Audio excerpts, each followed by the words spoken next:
Assalamualaikum warahmatullahi wabarakatuh. Bismillahirrahmanirrahim. Alhamdulillahirabbil alamin. Wa sallallahu wa sallama ala nabiyyihil amin wa ala alihi wa sahbihi ajma'in. Allahumma la sahla illa ma ja'altahu sahla wa anta ya hayyu ya qayyum taj'alul hazna idza syi'ta sahla. Allahumma arzuqna al-ikhlasa fin niyyati wal qawli wal amal. Alhamdulillah, kita bersyukur kepada Allah Subhanahu wa taala karena di pagi hari ini kita masih diberikan kesempatan oleh Allah Subhanahu wa taala untuk duduk bersama walaupun secara online dalam mengkaji ilmu ahli sunnah wal jamaah. Sebelum kita mulai pertemuan kita pada pagi hari ini, marilah kita sama-sama mengikhlaskan niat karena Allah Subhanahu wa taala dalam menghadiri majelis ilmu agama. Insyaallah taala kita akan kembali melanjutkan kitab At-Tahdzir minal Firaqis Salas, yaitu mewaspadai, dalam bahasa kita mewaspadai 3 golongan di luar ahli sunnah wal jamaah, yang mana pembahasannya ini adalah berkaitan dengan golongan Wahabi dan ini sudah kita bahas. Kemudian golongan Hizbul Ikhwan, insyaallah taala pada hari ini kita selesaikan. Kemudian yang ketiga Hizbut Tahrir, insyaallah taala kita akan masuk pembahasan tentang Hizbut Tahrir di pertemuan yang akan datang. Sekedar mengingatkan kembali bahwasanya hal seperti ini dilakukan oleh ulama-ulama kita, oleh ulama-ulama ahli sunnah wal jamaah, artinya memperingatkan orang-orang dari kesalahan Wahabi ataupun Hizbut Tahrir ataupun Hizbul Ikhwan. Hal ini tujuannya tiada lain adalah untuk pertama menjaga kemurnian agama Islam. Biar nanti orang-orang tahu bahwasanya ini loh Islam yang sebenarnya seperti ini. Kemudian kalau yang seperti ini adalah ajaran yang menyimpang. Dan juga dikarenakan Rasulullah Shallallahu Alaihi Wasallam beliau mengatakan hatta mata tari'una an dzikril fajir, kata beliau. Sampai kapan kalian berpangku tangan, artinya tidak mau menyebutkan kesesatannya orang yang sesat. Uzkuruhu bima fihi, kata beliau, sebutkanlah kesesatannya, kayyahzarahun nas, agar dijauhi oleh orang lain. Dan ini merupakan termasuk dari amar ma'ruf, amar ma'ruf nahi mungkar. Dan sama sekali tidak tidak masuk dalam kategori memecah belah persatuan umat Islam. Karena membangun rumah di atas tanah rawa itu tidak akan bisa. Demikian juga membangun persatuan di atas semua golongan, jadi yang Wahabi, yang Ahlus Sunnah, yang Mu'tazilah dan yang lainnya, ini tidak akan bisa. Oleh karena itu menyatukan shaf ataupun menyatukan barisan umat Islam adalah dengan cara kita ajarkan kepada mereka ajaran yang benar, kita ajarkan kepada mereka ajaran yang lurus, Setelah mereka mengetahui kebenaran tersebut, maka mereka akan meniti jalan yang benar. Dengan seperti itulah, ya, dengan seperti itu kita bisa, ya, dengan seperti itu kita bisa menyatukan langkah dan barisan umat Islam. Ya, seperti itu. Baik, sekarang kita lanjutkan kembali. Silahkan dibuka ya yang sudah punya kitabnya. Coba share juga di saya.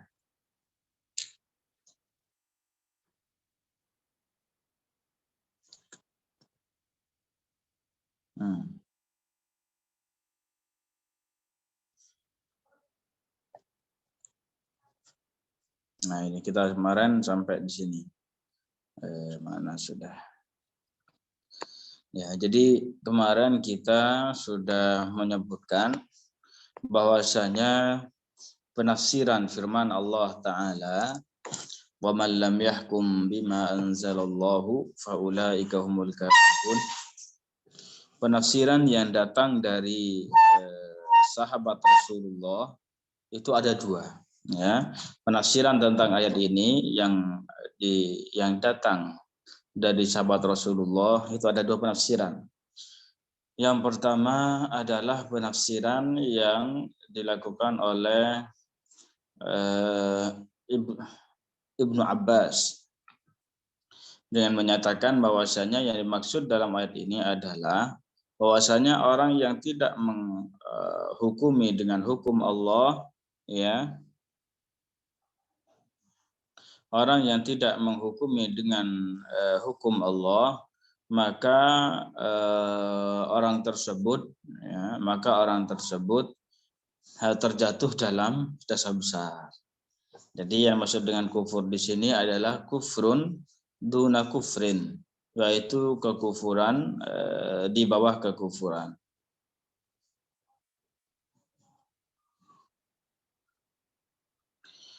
Artinya perbuatan tersebut adalah dosa besar. Kemudian penafsiran yang kedua adalah penafsiran sahabat Al-Bara ibnu Azib dengan menyatakan bahwasanya yang dimaksud dalam ayat ini adalah orang Yahudi dan yang seumpama dengan mereka. Di ayat ini tidak ada kaitannya dengan orang-orang Muslim yang menghukumi dengan selain hukum Allah. Ya, karena orang Yahudi atau yang semisal dengan mereka ini mereka menghukumi dengan selain hukum Allah dikarenakan mereka itu mengingkari hukum Allah Ta'ala. Itu ya. Jadi ini dua penafsiran dari salah seorang sahabat Rasulullah. Makanya penafsiran yang dilakukan oleh Said Qutb bahwasanya hal ini dengan pernyataannya bahwasanya orang Muslim, ya orang Islam yang menghukumi dengan selain hukum Allah, walaupun satu permasalahan saja, orang ini langsung dihukumi keluar dari agama Islam. Maka maka penafsiran ini, ya penafsiran yang dilakukan oleh Said Qutb itu tidak ada pendahulunya kecuali dari kalangan kaum Khawarij yang mereka ini jelas-jelas adalah golongan di luar Ahlus Sunnah wal Jamaah. Nah, kita baca sekarang ya langsung dari kitabnya. Ini. Qala al-muallifu rahimahullahu ta'ala rahmatan wasi'ah. Wa lam yasihha bil isnadis sahihi 'anis sahabati fi tafsir hadhihi al-ayati illa hadhani at-tafsiran. Dan tidak sah dengan sanad yang sahih dari para sahabat tentang penafsiran ayat ini kecuali dua tafsir ini. Seperti saya katakan tadi.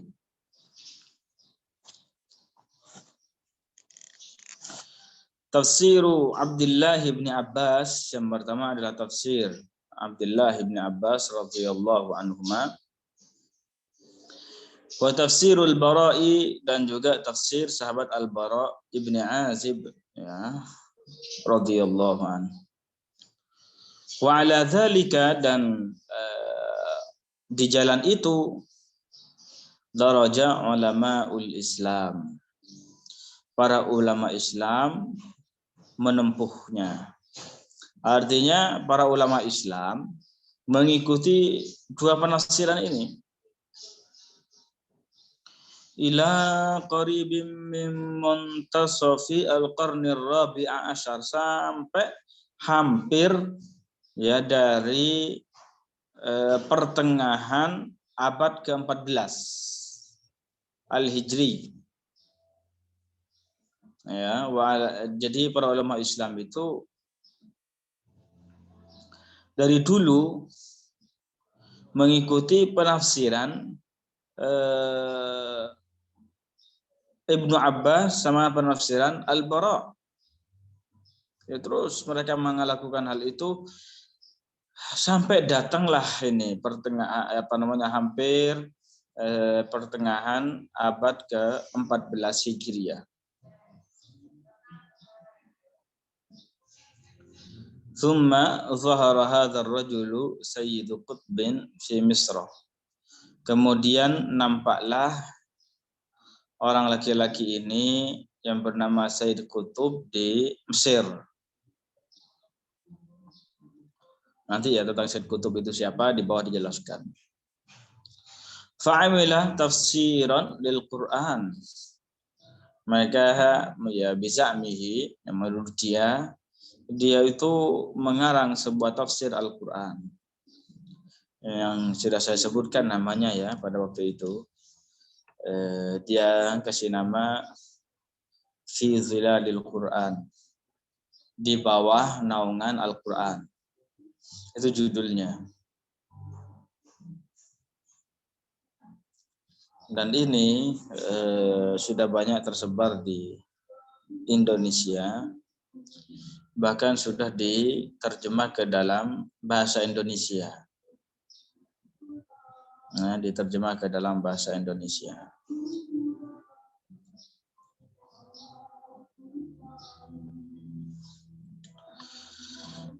Dan subhanallah, di beberapa pondok di perpustakaannya itu terdapat buku ini Fi Zilalil Quran, yang disebut dengan Fi Zilalil Quran. Nah, saya nggak tahu dibaca atau enggak, hanya atau dibuat hiasan begitu saja karena lumayan besar, gitu kan. Wallahu taala alam. Tapi ini suatu ketidakhati-hatian.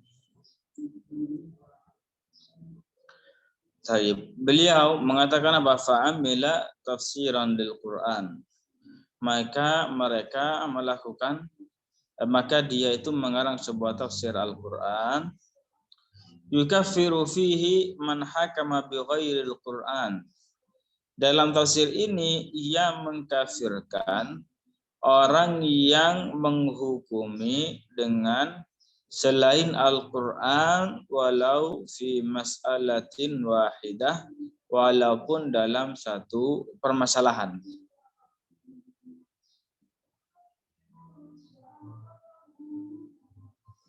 Nah, walaupun dalam satu permasalahan, ya mereka ini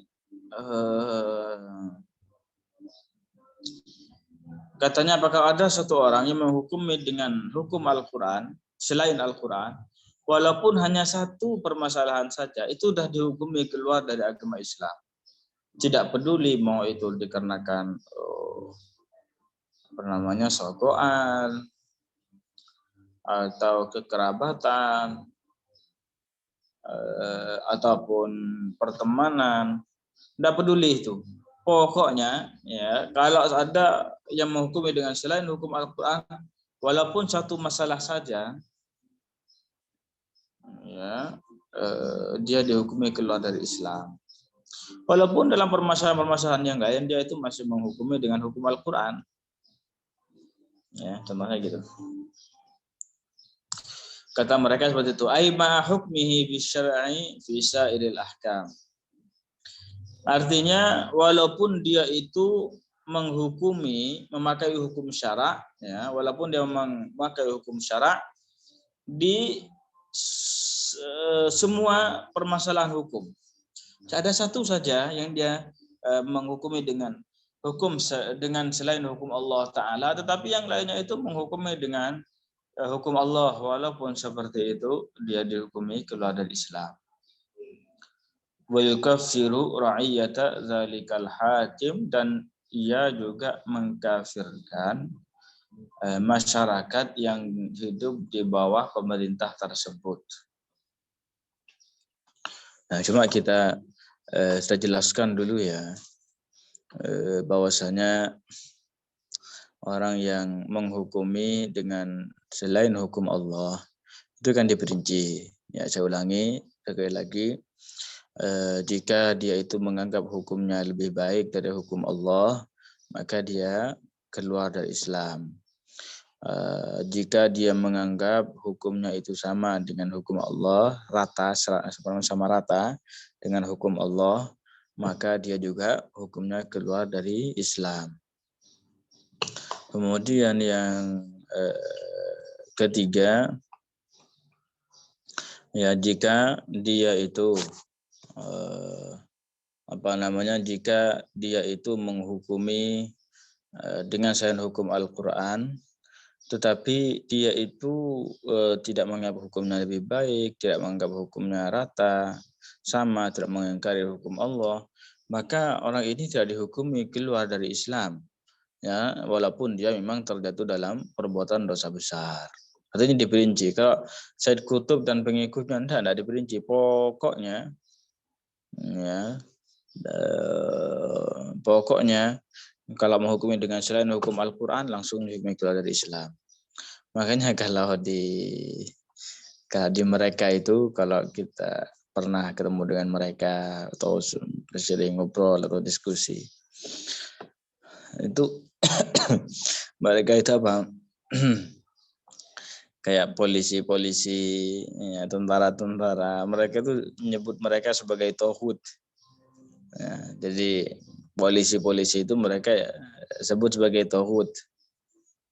Ya, di kalangan Wahabi juga begitu. Ya, di kalangan Wahabi juga begitu. Tauhid itu apa maksudnya? Ya, setan. Subhanallah.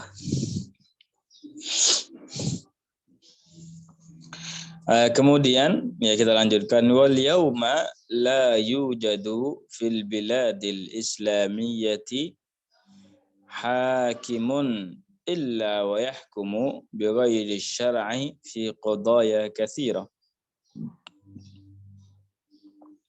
Dan pada hari ini, maksudnya zaman ini, tidak ada di negara-negara Islam, ya, seorang hakim kecuali ia menghukumi dengan selain hukum syarak dalam banyak permasalahan.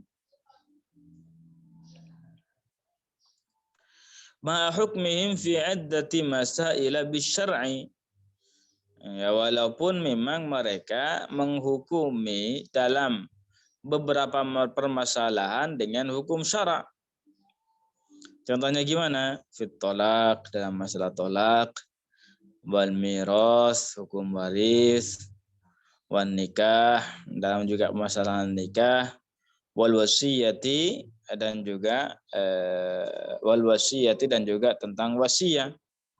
Jadi mereka ini dalam hal tersebut masih menggunakan hukum-hukum syarak. Artinya yahkumuna bi hukmil Quran. Mereka itu menghukumi dengan hukum Al-Quran. Kalau ya kata Abang Said Qutb dan berikutnya, tidak peduli. Yang penting dia sudah menghukumi dengan menghukumi dengan selain hukum Al-Quran, walaupun suatu permasalahan saja sudah hukumnya keluar dari Islam. Seperti itu. Jadi kata mereka, hakimnya itu yang menghukumi dengan selain hukum Al-Quran itu kafir. Wa ma'a hadza, ya, dan seperti bersama ini juga apa yang dilakukan Said Qutb, Sayyidu Qutbin wa atba'uhu yukaffirunahum. Ya walaupun seperti ini maksudnya. Walaupun seperti ini, Sayyid Qutb dan pengikutnya yukaffirunahum. Mereka mengkafirkan hakim tersebut. Wa yukaffiruna ra'ayahum, dan mereka mengkafirkan masyarakat mereka.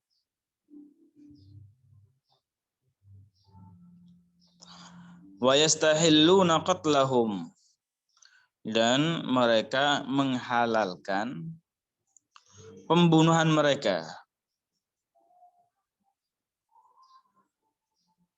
Bi ayyi wasilatin, dengan alat apapun istata'uha, ya, yang mereka mampu. Bisilahi, baik dengan senjata, wa tafjiri, ataupun bom bunuh diri, wa ghairi dzalika, ataupun dengan cara-cara lainnya. Illa man qama ma'ahum, kecuali orang yang bersama mereka, fasar 'alal hukam, kemudian ia memberontak kepada pemerintah. Ya, jadi subhanallah, menurut mereka itu pemerintahnya kafir, orang yang hidup di bawah pemerintahannya itu juga kafir. Jadi kayak kita ini yang hidup di bawah pemerintahan, ya, Indonesia, jadi pemerintahannya ya kafir, terutama mereka.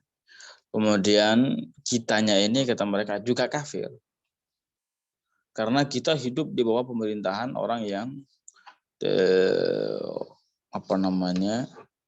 tidak mau melaksanakan hukum Allah, kata mereka begitu. Kecuali kalau orang yang mau memberontak. Nah, kalau orang yang memberontak bersama mereka, gitu ya, entah itu disebutkan tadi pakai senjata tajam lah, entah pakai tembak lah, atau pakai bom lah, atau bahkan bom bunuh diri, kata mereka, wah, ini baru muslim. Yang seperti ini baru ini dianggap sebagai seorang muslim, karena ini mau berontak terhadap pemerintah yang kafir, katanya mereka seperti itu. Bentar ya.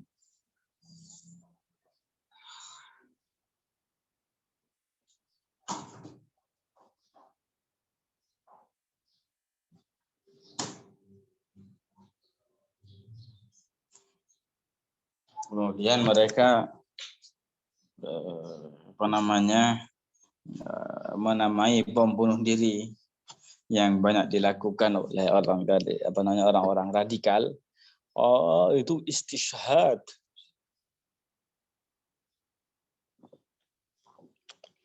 Kata mereka ini istishhad, cari mati syahid. Yang kayak gitu cari mati syahid dari mana itu? Kemudian mereka ngambil dalil katanya dari itu. Dulu itu para sahabat, ya, mereka tahu bahwasanya mereka tidak akan menang. Habis itu sahabat ini tetap masuk ke dalam barisan musuh, melawan musuh. Ya, masuk ke barisan musuh, kemudian membunuh musuh, memerangi musuh, walaupun dia ya secara kebiasaan itu tidak akan menang. Kalau mereka seperti itu. Ya. Kita katakan, memangnya kamu sudah ahli qiyas. Ya. Istilahnya mengkiaskan, menyamakan permasalahan ini dengan permasalahan itu. Istilahnya sudah ngerasa kayak Imam Syafi'i, atau ngerasa kayak Imam Abu Hanifah, atau Imam Malik, atau Imam Auza'i, atau Imam Ahmad bin Hanbal. yang bisa mengkias satu permasalahan dengan permasalahan yang lain.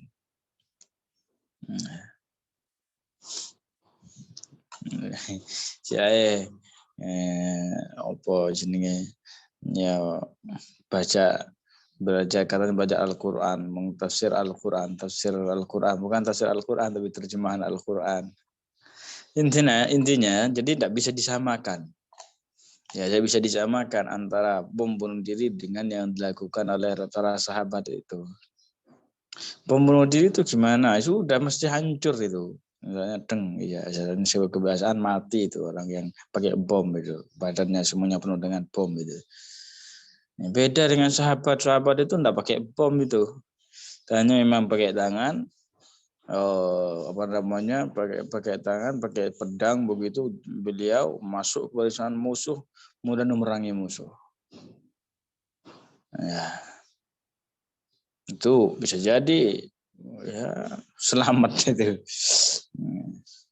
Jadi intinya permasalahan seperti ini tidak bisa dikiaskan kayak gitu. Kemudian disebut dengan istishhad, tidak bisa seperti itu. Apalagi yang di bom itu bom bunuh diri kadang di masjid ya, yang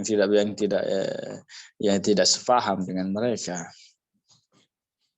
Ya, kuburan di bom, apa semuanya di bom, nggak tahu mereka itu.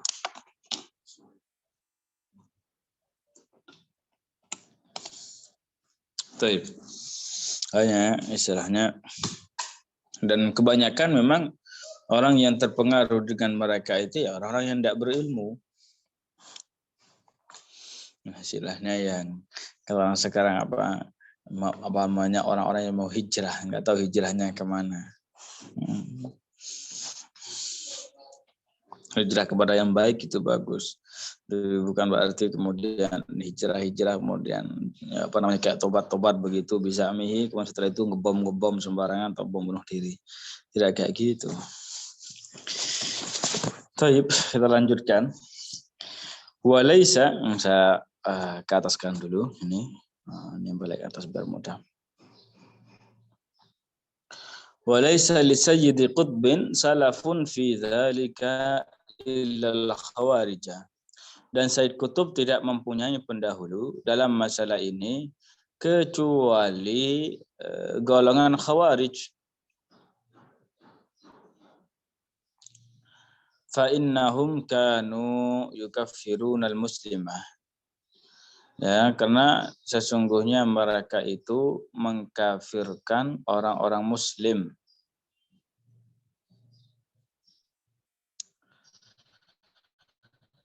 Lirtika bil ma'siyati, karena ya, mereka itu mengkafirkan orang-orang muslim dikarenakan orang muslim tersebut melakukan perbuatan maksiat. Kazina, seperti zina, wasyurbil khamri, minum khamar, wal hukmi bi ghairi syar'i, menghukumi dengan selain hukum syara'. Riswati, dikarenakan riswah. Apa itu riswah? Ya dikarenakan sogoan, awis sadaqati atau pertemanan, awil qarabati atau kekerabatan.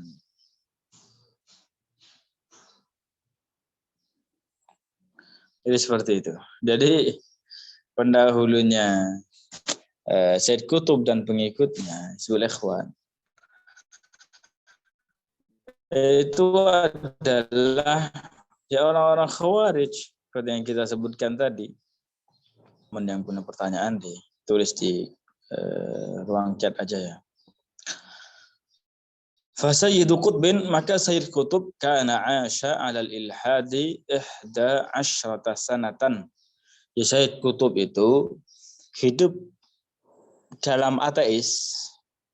Artinya dia itu pernah jadi ateis selama 11 tahun. 11 tahun dia itu ateis. Wa dzalika bi'tirafi, dan itu berdasarkan pengakuannya sendiri. Atau apa ya? Mariksian gitu. Mariksi. Tsumma laja'a ila Hizbil Ikhwan. Kemudian ia masuk ke dalam Hizbul Ikhwan. 11 tahun dia itu ateis. Habis itu dia masuk ke Hizbul Ikhwan. Alladzina kana jama'ahum Asy-Syaikh Hasan Al-Banna rahimahullah. Jadi Said Qutb ini menyusup kepada Hizbul Ikhwan yang Hizbul Ikhwan ini dirintis dan dikumpulkan oleh Syekh Hasan Al-Banna.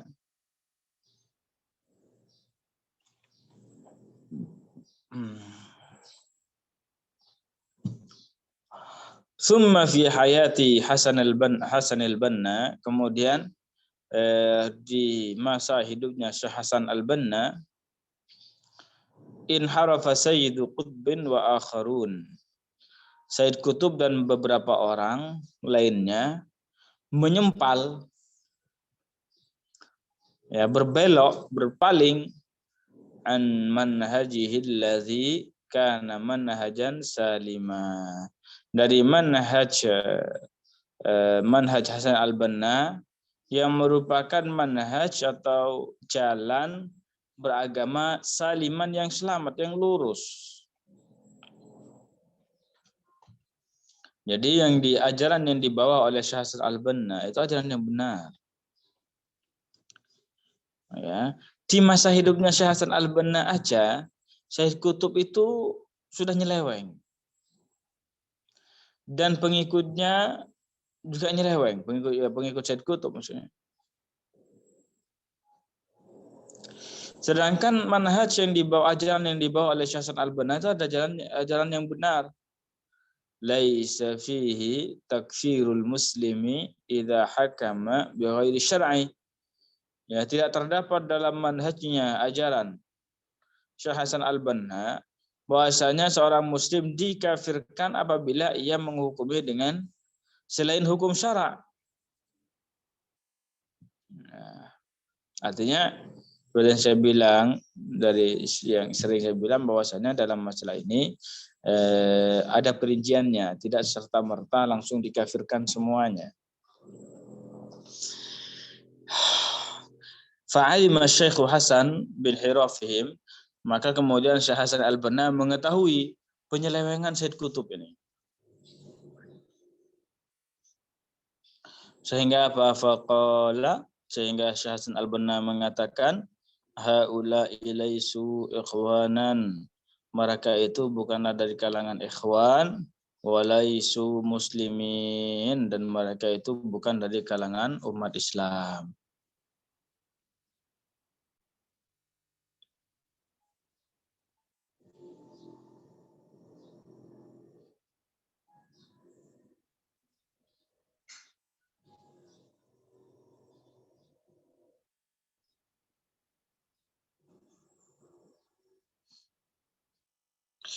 Baik, kita lanjutkan.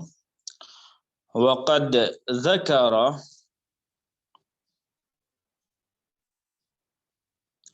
Dr. Muhammad Al-Ghazali, ya, Dr. Muhammad Al-Ghazali menyebutkan, wa kana min atba'i Syekh Hasan al-Banna, dan beliau itu dari pengikut Syekh Hasan al-Banna.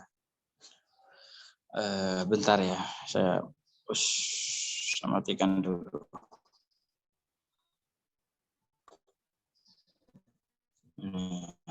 Bentar.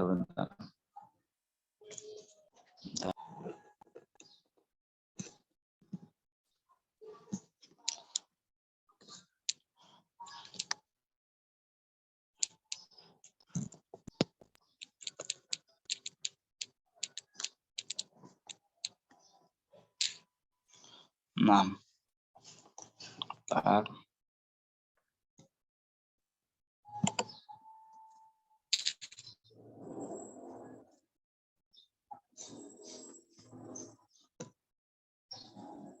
Nah, subhanallah. Wa qad dzakara ad-doktor Muhammad Al-Ghazali, ya, Dr. Muhammad Al-Ghazali menyebutkan wa kana min atba'i Sayyid Qutb, astagfirullah, wa kana min atba'i Syekh Hasan Al-Banna, dan beliau ini adalah pengikut Syekh Hasan Al-Banna. Dr. Muhammad Al-Ghazali mengatakan fi kitabihi min ma'alimil haq, dalam kitabnya yang berjudul Min Ma'alimil Haq, fi sahifati, pada halaman 264, manasuh, ini pernyataan beliau. Ini sudah sering saya ceritakan, tinggal kita baca saja ini. Wa kana al-ustadzu Hasan Al-Banna, al-ustadz Hasan Al-Banna nafsuhu, beliau sendiri, wa huwa yu'allifu jama'atahu fil ahdil awal, beliau itu yang menghimpun jemaahnya pada periode pertama. Ya'lamu, bila mengetahui, annal a'yana, bahwasanya orang-orang, wal wujaha'a, dan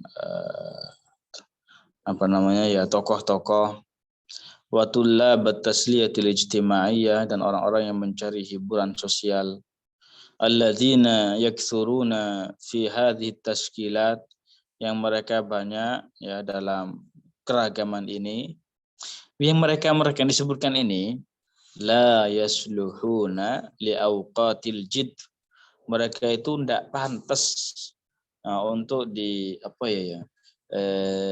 untuk menghadapi waktu-waktu yang serius. Fa'allafa ma yusamma bin nizamil khas, maka beliau ini mengarang, ya, atau bukan mengarang, menghimpun, membuat sesuatu yang disebut dengan pasukan khusus. Nah, itulah gampangnya. Wa huwa nizamun, dan ini adalah sebuah pasukan, yadhummu syababan, yang menghimpun para pemuda, mudarrabina 'alal qital, mereka itu dilatih untuk berperang. Memang yang dihimpun oleh Syekh Hasan Al-Banna itu pemuda yang dilatih perang. Ini apa tujuannya beliau itu menghimpun mereka dan melatih mereka untuk berperang? Ini dia. Kanal mafrudu min i'dadihim, tujuan dari menyiapkan mereka ini adalah muqatalatal muhtallinal ghuzat, adalah memerangi para penjajah. Jadi mereka itu dihimpun oleh Syekh Hasan Al-Banna, dilatih oleh Syekh Hasan Al-Banna, tujuannya apa? Untuk memerangi orang penjajah.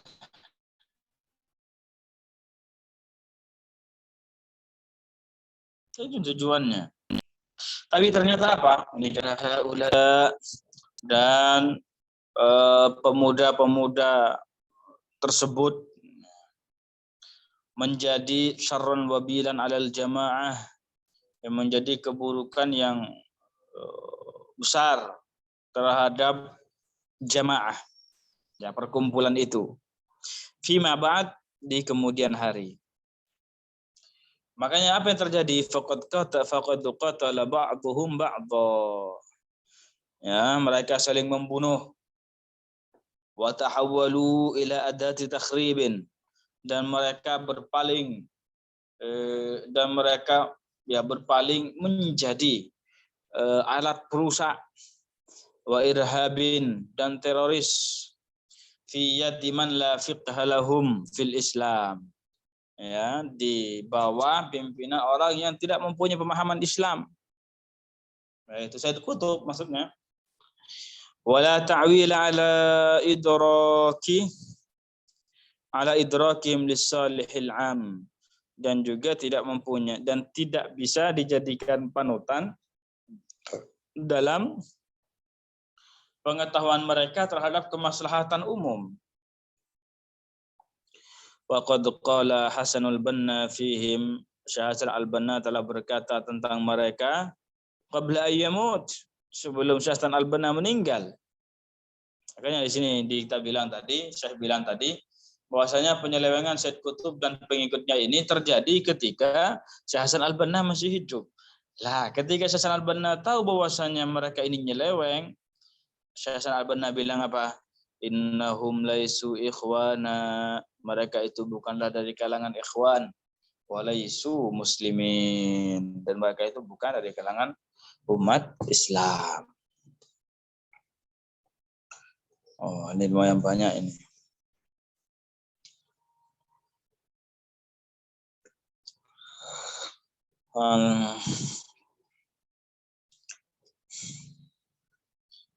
Baik, kita sekira kita cukupkan sampai di sini dulu untuk pesan pertama. Nanti insya Allah Ta'ala akan dilanjutkan oleh Syekh Khudri.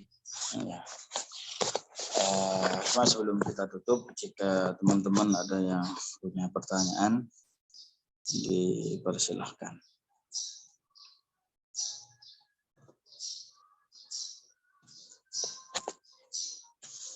Ya.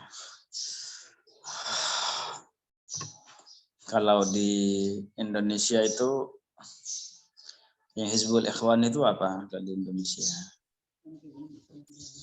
PKS. PKS itu pemahamannya Hizbul Ikhwan. Cuma memang ini ya pemahaman Hizbul Ikhwan dengan Wahabi itu berdekatan.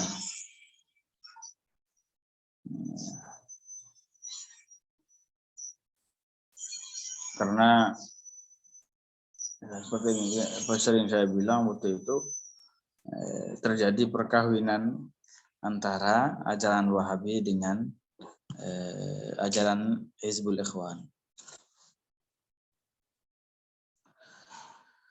Allah. Bentar.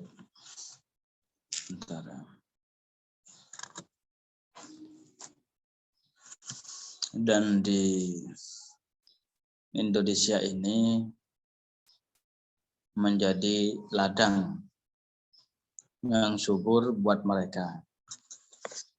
Ya, tidak hanya Hizbul Ikhwan, tetapi juga golongan-golongan yang lainnya juga. Ya. Apalagi kemudian nanti yang mengajarnya semuanya dari orang luar negeri. Ya, karena di masyarakat kita itu banyak yang tertipu dengan penampilan. Jadi kalau setelah penampilannya bagus begitu, kemudian punya jenggot putih, kemudian panjang jenggotnya, kemudian sorbannya melilit itu atau panjang besar, ada itu dianggap sebagai ini ulama besar, ini wali Allah. Jadi tidak seperti itu. Semuanya itu sunnah ya, bukan berarti kita bukan berarti kita menganggap itu bukan perbuatan sunnah. Nah, tetap itu memelihara jenggot, gitu ya. Memelihara jenggot itu adalah perbuatan sunnah. Kemudian pakai sorban itu perbuatan sunnah. Cingkrang itu perbuatan sunnah. Pakai cadar itu perbuatan sunnah. Cuma maksudnya itu apa?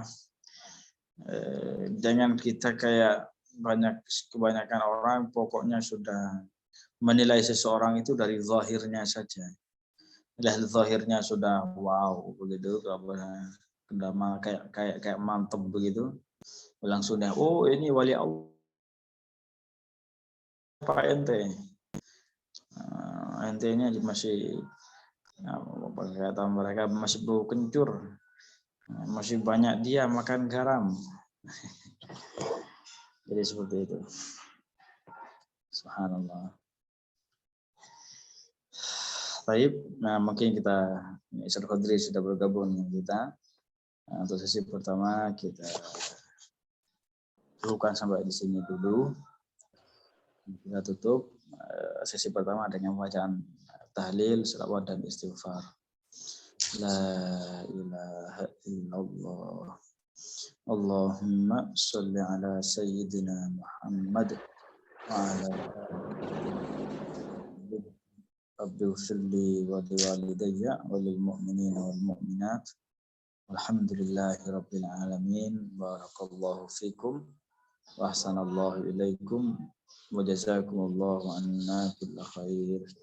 Taib. Assalamualaikum warahmatullahi wabarakatuh.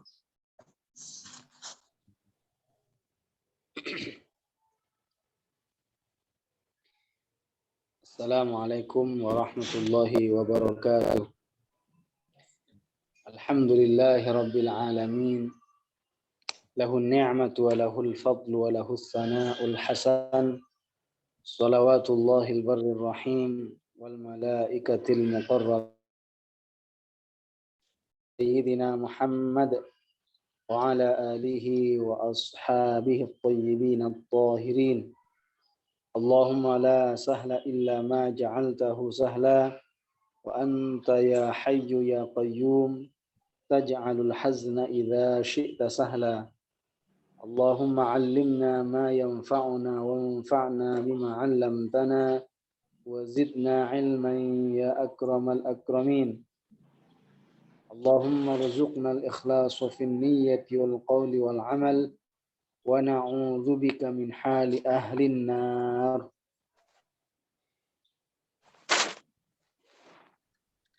Alhamdulillah, kita senantiasa memuji dan bersyukur kepada Allah Subhanahu wa taala yang telah menganugerahkan kepada kita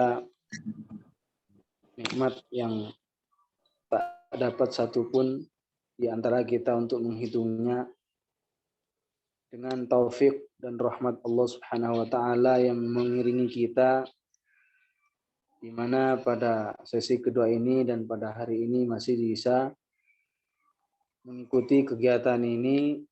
Mudah-mudahan apa yang kita laksanakan, apa yang kita lakukan, berbagai macam ketaatan yang kita lakukan, mudah-mudahan itu semuanya Allah jadikan sebagai sebab keberuntungan kita kelak di akhirat dan menjadi sebab dapat berkumpulnya kita dengan Nabi kita Muhammad SAW dalam surganya. Mudah-mudahan ilmu agama yang kita ingin peroleh dan ingin kita cari tidak hanya sekedar kita tahu dan kita paham, tapi kita juga berpikir bagaimana ilmu yang telah kita pelajari ini bisa lebih menyebar ke berbagai kalangan. Tentunya tidak hanya bisa berandai dan hanya berharap dengan cara kita menyampaikan ilmu yang kita pelajari kepada orang lain. Karena memang sedekah dan pemberian yang paling berharga dan yang paling utama adalah ketika seseorang belajar ilmu lalu disampaikan kembali dan diajarkan kembali kepada saudaranya yang muslim. Di sesi kedua ini kita akan melanjutkan tentang maksiat kaki. Kemarin ngebahas tentang masalah maksiat kaki tapi belum selesai sepertinya. Jadi insya Allah pada kesempatan kali ini kita akan menghabiskan dan menyelesaikan pembahasan maksiat kaki. Baik, jangan lupa niat ikhlas karena Allah Subhanahu wa taala, dan silakan dibuka matan kitab Mukhtasar di bab pembahasan maksiat kaki. Qala al-muallif rahimahullah wa kullu mashyin ila muharramin. Dan termasuk maksiat kaki adalah setiap langkah kaki ke perbuatan yang diharamkan. Setiap seseorang melangkahkan kakinya untuk melakukan sebuah hal yang diharamkan oleh Allah kepada perbuatan dosa, untuk mengerjakan perbuatan maksiat, seperti melangkahkan kakinya, ya, seperti melangkahkan kaki ke sebuah tempat untuk minum minuman keras, untuk meminum khamr, atau jenis maksiat lainnya, atau maksiat-maksiat lainnya. Maka setiap ia melangkah, dicatat sebagai dosa, dicatat sebagai maksiat, dicatat sebagai perkara haram. Jadi setiap orang yang melangkahkan kakinya untuk melakukan perbuatan yang berisi kemaksiatan, sesuatu yang dilarang oleh Allah Subhanahu wa taala, maka setiap ia melangkahkan kakinya itu ditulis, dicatat oleh malaikat sebagai perbuatan dosa, dan orang tersebut terhitung telah terjatuh ke dalam perbuatan maksiat kaki.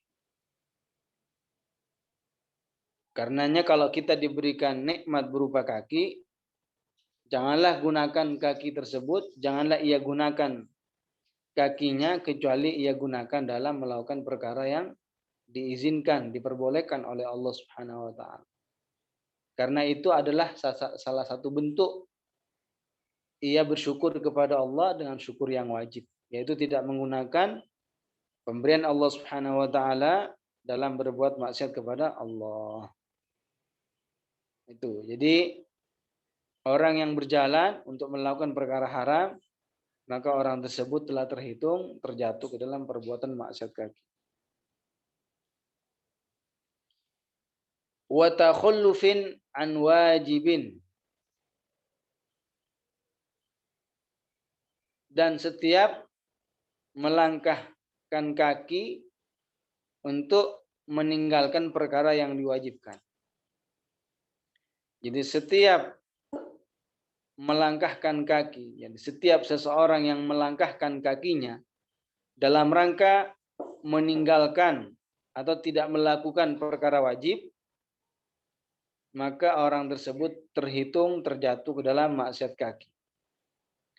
Seperti ada orang berjalan di mana perjalanan yang ia lakukan akan menyebabkan meninggalkan sholat, mengeluarkan sholat daripada waktunya. Jadi setiap perjalanan, setiap langkah kaki yang bisa menimbulkan mengeluarkan sholat dari waktunya, ini juga terhitung orangnya, pelakunya terjatuh ke dalam maksiat kaki. Jadi termasuk maksiat kaki adalah berjalan untuk melakukan perkara yang diharamkan oleh Allah Subhanahu wa taala. Intinya berbagai jenis hal-hal yang diharamkan oleh Allah, karena perkara yang diharamkan itu banyak sekali jenisnya. Jadi intinya setiap perjalanan, setiap di mana seseorang melangkahkan kakinya untuk melakukan perbuatan maksiat, untuk melakukan perkara yang diharamkan oleh Allah Subhanahu wa taala, bagaimanapun jenis keharaman perkara tersebut, ini orangnya terhitung telah terjatuh ke dalam maksiat kaki. Termasuk dianggap seseorang itu telah terjatuh ke dalam perbuatan maksiat kaki, ya. Maksiat kaki adalah berjalan ke suatu tempat yang nantinya akan menyanyiakan untuk melakukan perkara wajib. Akan menyebabkan, menimbulkan tertinggalnya untuk melakukan perkara yang diwajibkan oleh Allah Subhanahu wa taala. Sebagaimana yang saya jelaskan tadi, melakukan perjalanan sampai membuat dia tidak sholat kecuali setelah habis waktunya, tanpa ada ini apa namanya? Ini tidak boleh.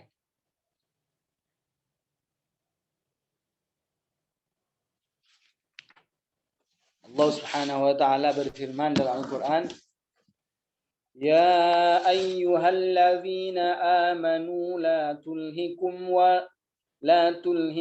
amwalukum wala auladukum an dzikrillah. Wa man yaf'al dzalika fa ulaika humul khasirun." Ya ayyuhalladzina amanu, wahai orang-orang yang beriman. La tulhikum amwalukum wala auladukum an dzikrillah. Janganlah harta anak-anak kalian itu menjadikan kalian lalai daripada melakukan ketaatan kepada Allah Subhanahu wa taala.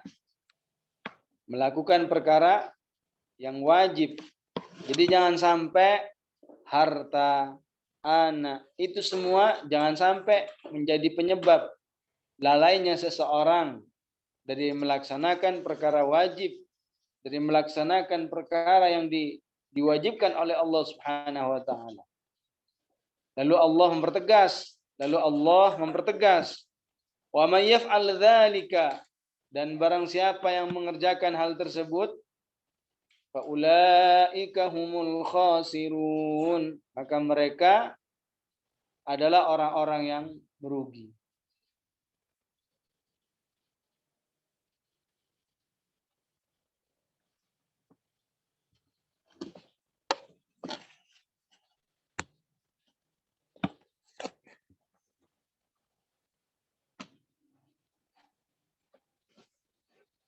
Dalam masalah ini, dalam masalah bahwa orang yang berjalan, melangkahkan kaki, untuk melakukan perbuatan dosa, dianggap dengan perbuatan seperti itu, dianggap pelakunya terjatuh ke dalam maksiat kaki. Siapa yang berbeda dengan pemahaman seperti ini? Yaitu kelompok Hizbut Tahrir. Karena mereka berkata, tidak haram berjalan dengan bertujuan berzina, dengan maksud berzina dengan seorang perempuan. Jadi mereka Hizbut Tahrir yang dipimpin oleh Taqiyuddin An-Nabhani, mereka berkata bahwasannya ajaran yang nyimpang yang mereka bawa adalah apa? Perkataan mereka yang mengatakan innahu la yahrumul masyu biqasdi zina bimra'atin awil fujuri bi ghulamin. Jadi kata mereka tidak haram melangkahkan kaki dengan maksud berzina dengan seorang perempuan. Na'udzubillah.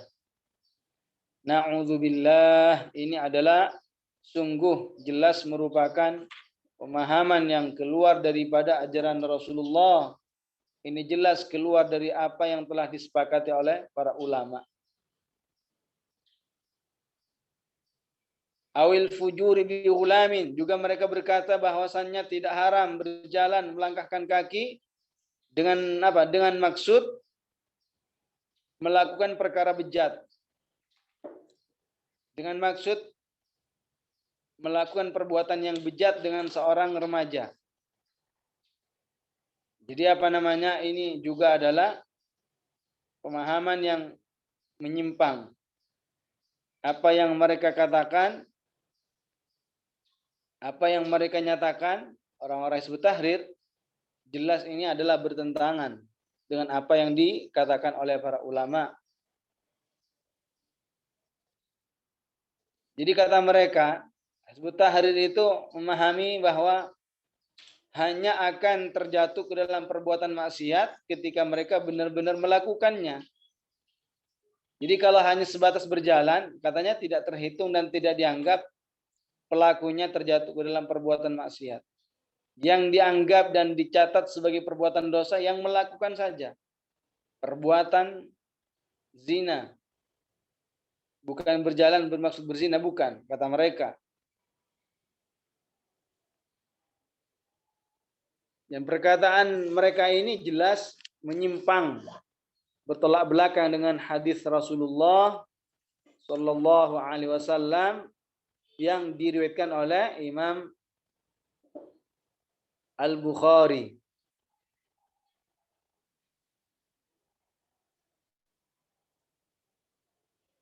Apa kata Rasulullah? Innallaha kataba ala ibni Adam hazzahu minaz zina. Adraka dzalika la mahalata. Jadi kata Rasulullah, innallaha, sesungguhnya Allah Subhanahu wa taala kataba ala ibni Adam hazzahu minaz zina, telah menetapkan kepada anak Adam, kepada Bani Adam bagiannya berupa perbuatan zina. Allah Subhanahu wa taala telah menetapkan bagi Bani Adam, keturunan Adam apa? Bagian anak Adam tersebut apa? Berupa zina, perbuatan zina. Adraka dzalika la mahalah, pasti hal tersebut akan terjadi. Lalu apa dalam hadis ini yang Rasulullah sebutkan? Rasulullah menyatakan wazinar rijlil khuta. Zinanya kaki adalah al-khuta, melangkah. Berjalan, maksudnya berjalan. Jadi zina bagi kaki adalah al-khuta, berjalan.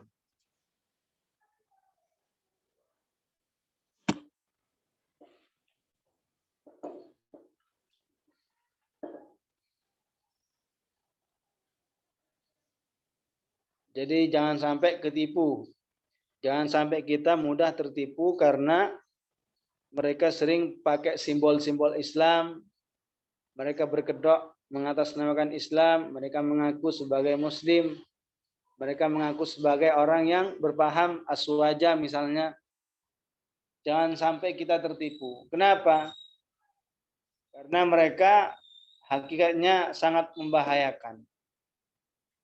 Hakikat daripada Hizbut Tahrir tidak lain kecuali ingin menghancurkan Islam dari dalam. Menghancurkan Islam dari dalam. Mulai dari orang yang sering disalahkan karena tidak sepaham dengan mereka. Dan masih banyak pemahaman-pemahaman dan faham-fahaman yang mereka bawa yang bertentangan dengan Rasulullah, dengan keyakinan Ahlussunnah wal Jamaah. Walaupun bendera organisasi mereka sendiri menggunakan kalimatut tauhid, la ilaha illallah Muhammadur Rasulullah, tidak meniscayakan mereka itu imannya benar. Karena kata Syekh dalam kitab yang lain, bukan dalam kitab ini yang kita pelajari apa? Tidak cukup orang itu mengatakan la ilaha illallah sudah menjadikan dirinya sebagai muslim. Nggak cukup hanya mengatakan la ilaha illallah Muhammadur Rasulullah, langsung menyatakan dirinya, menjamin dirinya sebagai muslim. Belum tentu. Bisa saja dia mengatakan lisannya la ilaha illallah Muhammadur Rasulullah, tapi apa? Tapi bertentangan, bertolak belakang, membatalkan daripada kandungan makna yang ada dalam kalimat la ilaha illallah. Mereka Hizbut Tahrir hakikatnya adalah Mu'tazilah. Mereka adalah Qadariyah. Dan ketika kita berbicara tentang kelompok-kelompok tertentu, tentang keburukan dan faham-faham busuk mereka, ini sama sekali bukan ghibah yang diharamkan. Sebagian orang tidak paham. Mereka mengatakan begini, kamu suka menyalah-nyalahkan orang lain. Kamu suka membicarakan keburukan orang lain. Bagaimana itu padahal Islam tidak menyarankan kepada kita membicarakan keburukan orang lain? Apa yang harus kita katakan kepada orang itu? Apa yang harus kita katakan kepada orang itu? Untuk bisa dia cepat paham, cukup kita pakai jawaban yang sangat mudah dipahami oleh semua orang. Sangat mudah dipahami oleh semua orang. Kalau seandainya Anda tahu tentang si lelaki ini perbuatannya yang buruk, lalu datang kepada seseorang untuk melamar anaknya.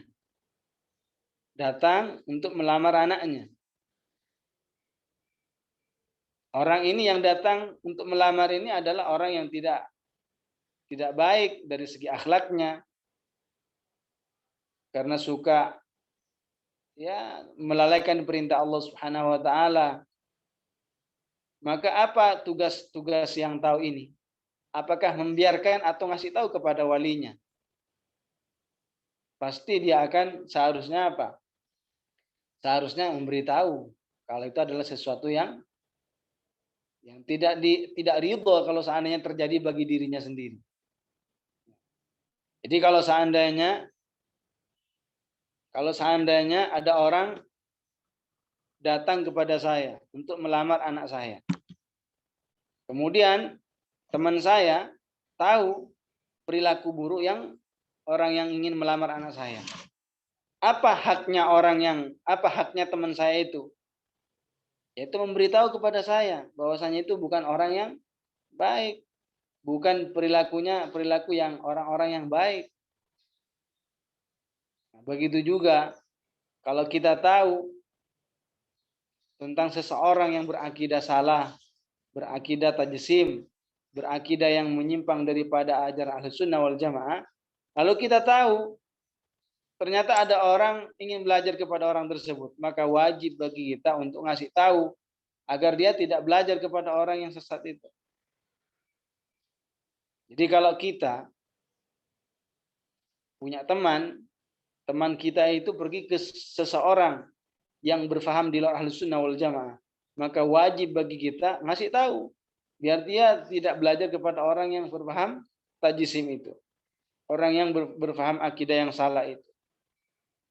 Karenanya orang yang berpikir bahwasannya membicarakan keburukan orang lain secara mutlak tidak boleh, itu berarti belum tahu bahwasannya memang ada kondisi-kondisi membicarakan keburukan orang lain, yaitu hukumnya wajib disampaikan dan disebar. Supaya apa? Supaya orang lain itu waspada dan hati-hati sehingga tidak terpengaruh dan terkontaminasi oleh faham-faham yang mereka bawa.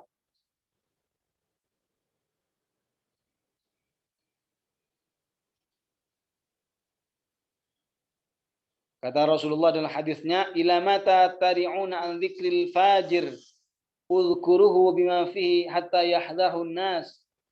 Jadi kata Rasulullah, ila mata tari'una an dzikril fajir. Sampai kapan kamu akan menyembunyikan keburukan orang yang fasik itu?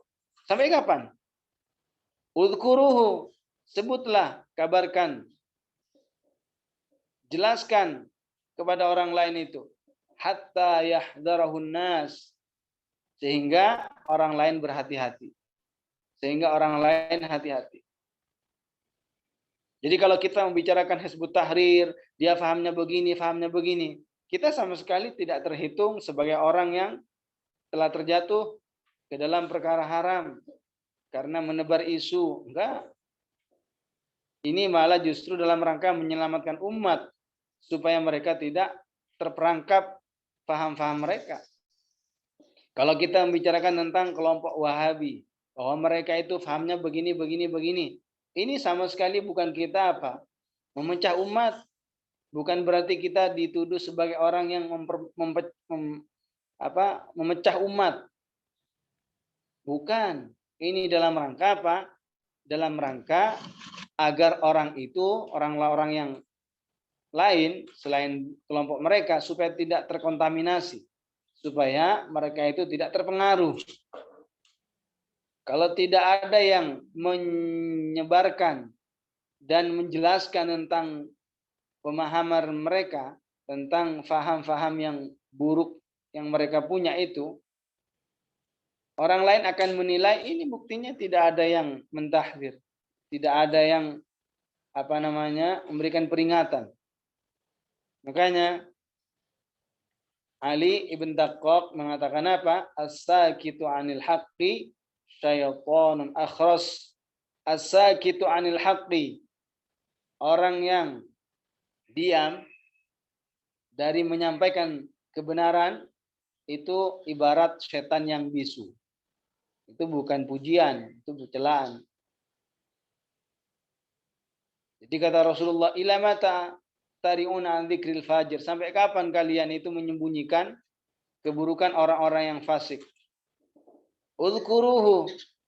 Sebutkan, kabarkan, sampaikan, jelaskan kepada umat, jelaskan kepada orang lain. Hatta yahdharun nas, agar mereka orang lain itu waspada, hati-hati. Jadi mereka Hizbut Tahrir adalah satu kelompok yang digagas oleh Taqiyuddin An-Nabhani, yang di antara pemahamannya yang tadi saya jelaskan, yang mengatakan bahwa berjalan dengan maksud berzina tidak dianggap sebagai perbuatan haram. Berjalan dengan maksud melakukan perbuatan bejat dengan seorang remaja tidak dianggap perbuatan yang haram, kata mereka. Sungguh ini adalah masih sedikit yang saya sebutkan ini pemahaman mereka yang menyimpang masih sedikit, masih banyak penyimpangan mereka. Di antaranya mereka tidak percaya terhadap adanya azab kubur. Mereka tidak percaya terhadap azab kubur. Mereka tidak percaya tentang adanya siksa kubur. Ya, jadi jangan kita diam, jangan kita takut dimusuhi karena gara-gara kita menyampaikan kebenaran kepada orang lain. Jangan. La yakmulu, kata Syekh Abdullah Al-Harari, pengarang kitab yang kita kaji, beliau mengatakan bagaimana? La yakmulu imanal mar'i hatta yakuna jari'an fi qaulil haqq. Jadi kata beliau Syekh Abdullah, la yakmulu imanul mar'i.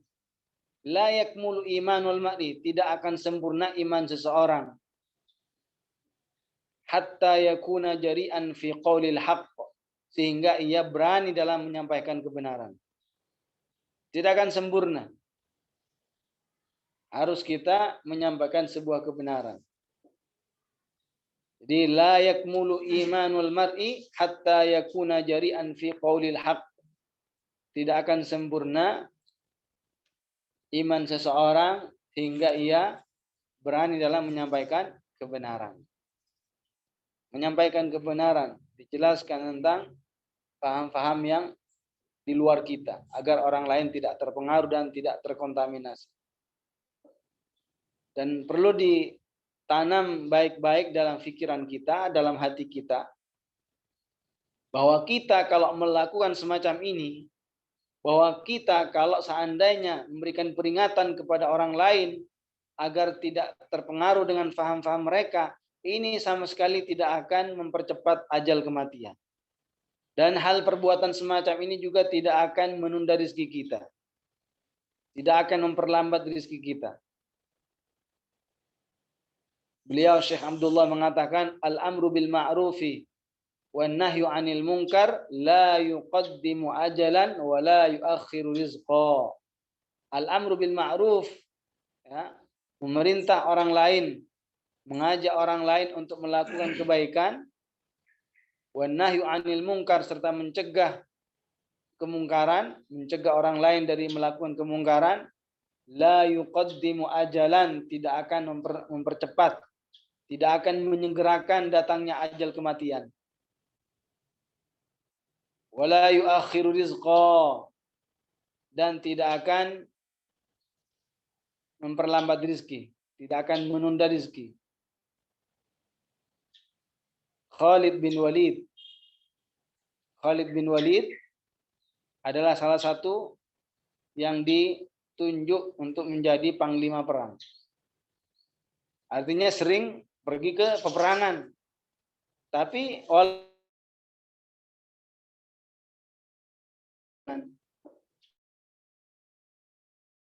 mati biasa. Pada zahirnya, secara zahirnya orang yang sering ke medan peperangan ya matinya pasti matinya dalam peperangan ya. Sering berperang, tapi ajal tidak bisa ditebak dan tidak bisa diprediksi. Karenanya wajib bagi kita untuk saling tolong menolong dalam kebaikan. Apa di antaranya? Yaitu saling memberikan penjelasan kepada orang lain, baik yang kita kenal maupun tidak, tentang orang-orang yang tidak sepaham dengan kita, yang tidak sejalur dengan kita.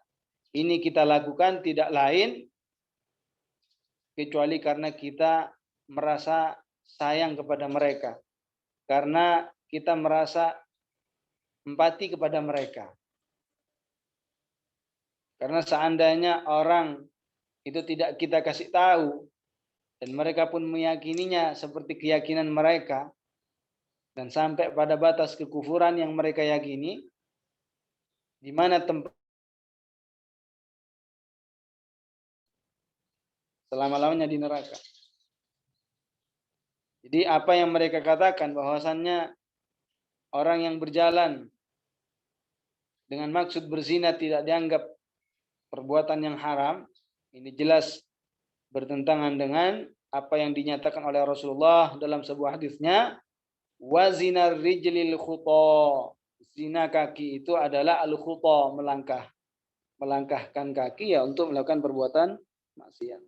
Ya, sampai di sini kita sudah menyelesaikan pembahasan masalah maksiat kaki. Yang berikutnya ini adalah masuk ke pembahasan maksiat anggota tubuh.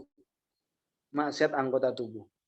Faslun wa min ma'asil badani, di antara maksiat-maksiat badan yang merupakan maksiat tidak tertentu pada salah satu anggota tubuh secara khusus, ya, yaitu apa? Uququl walidain.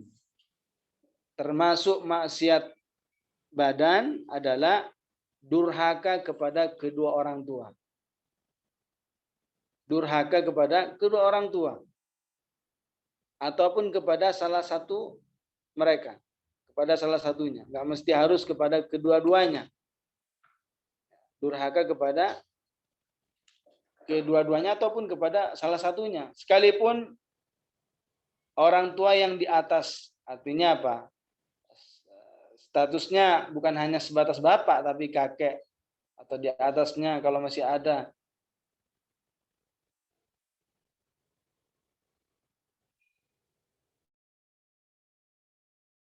Dengan menyakitinya. Maksud daripada durhaka kepada orang tua gimana? Dengan menyakiti mereka. Dengan menyakiti hati mereka, kedua-duanya ataupun menyakiti salah satunya. Dengan rasa sakit yang tidak ringan pada umumnya. Jadi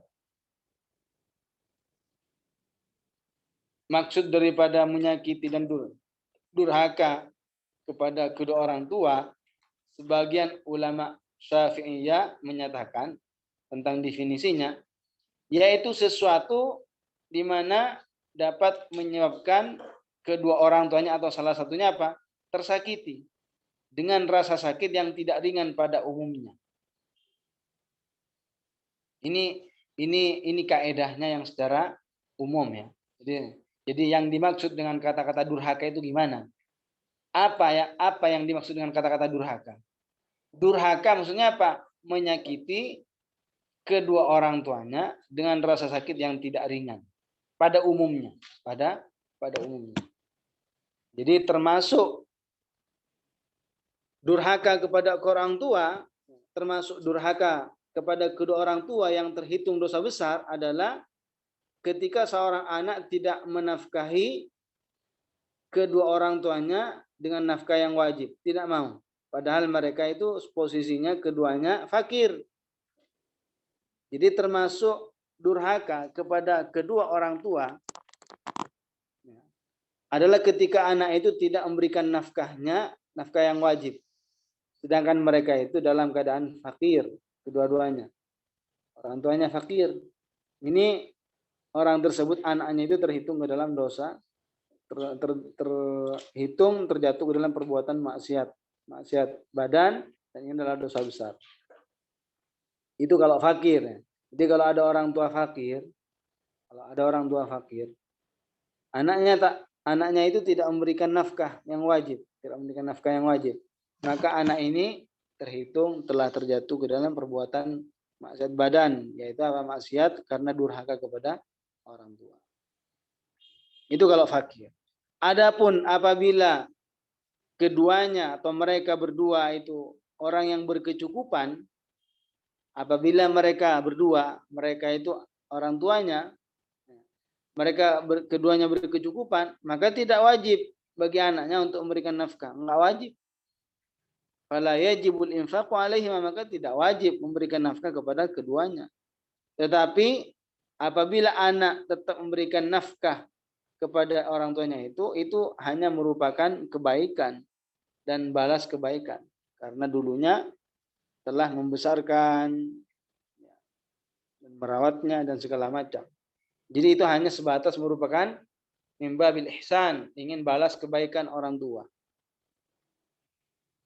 Jadi sekali lagi, kalau orang tuanya itu fakir, lalu tidak dinafkahi oleh anaknya dengan nafkah yang wajib, maka anak ini terjatuh ke dalam perbuatan maksiat badan.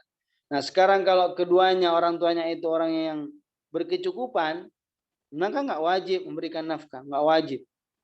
Dan seandainya memberikan nafkah itu bukan suatu kewajiban, itu hanya merupakan mimbabil birri wal ihsan, merupakan balasan baik dari anak kepada orang tua. Jadi sunnah bagi anak memberikan sesuatu kepada kedua orang tuanya, sesuatu yang mereka sukai, apa yang kira-kira disenangi dan disukai oleh orang tuanya, maka disunahkan bagi anaknya memberikan apa yang mereka inginkan, itu yang dia senangi. Bahkan sunnah menaati kedua orang tuanya dalam setiap perkara, kecuali dalam urusan bermaksiat. Tidak boleh kalau dalam urusan bermaksiat. Jadi kata para ulama, sunnah bagi anak mentaati setiap apa saja yang diminta oleh orang tua, kecuali satu. Dalam urusan bermaksiat tidak boleh. Bahkan dalam urusan perkara makruh sekalipun, katanya apa? Boleh. Dianjurkan seperti itu.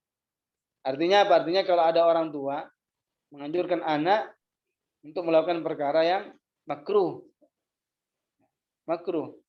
maka tetap dilakukan perkara makruh tersebut. Ini termasuk yang dikecualikan. Jadi apabila telah menaati kedua orang tuanya, maka perbuatan semacam ini dapat menaikkan derajatnya, menjadikan semakin bertambah tinggi kedudukannya menurut Allah Subhanahu wa taala. Gara-gara apa? Gara-gara taat kepada kedua orang tua. Tapi kalau urusan maksiat nggak boleh, karena Rasulullah mengatakan apa? La ta'ata li makhluqin fi ma'siyatil khaliq. Jadi tidak ada perbuatan taat kepada makhluk dalam urusan bermaksiat kepada pencipta, yaitu kepada Allah Subhanahu wa taala.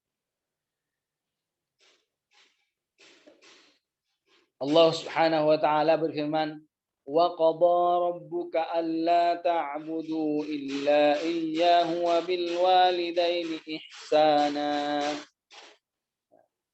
Wa qadha rabbuka alla ta'budu illa iyyah. Allah Subhanahu wa taala memerintah agar kalian tidak menyembah dan beribadah kecuali hanya kepada Allah. Wabil walidaini ihsana, dan Allah juga memerintah agar berbuat baik kepada kedua orang tuanya.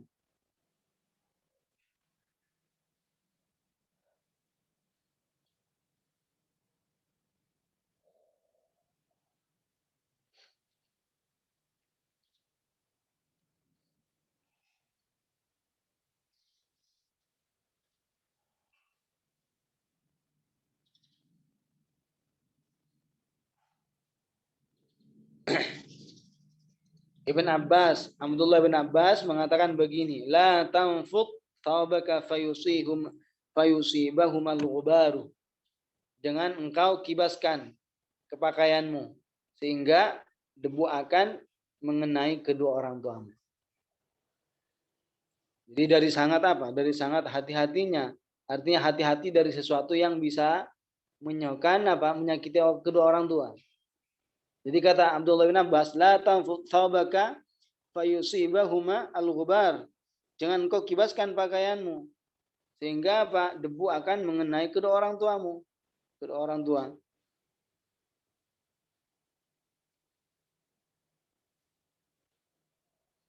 Dan juga Pak Urwah, qala Urwah mengatakan, la tamtani an syai'in ahabbah. Jangan engkau halang-halangi mereka berdua, orang tua maksudnya. Jangan engkau menghalang-halangi mereka berdua dari sesuatu apapun yang mereka senangi. Jangan kita menghalang-halangi, jangan engkau halang-halangi apa yang mereka senangi, apa yang mereka sukai.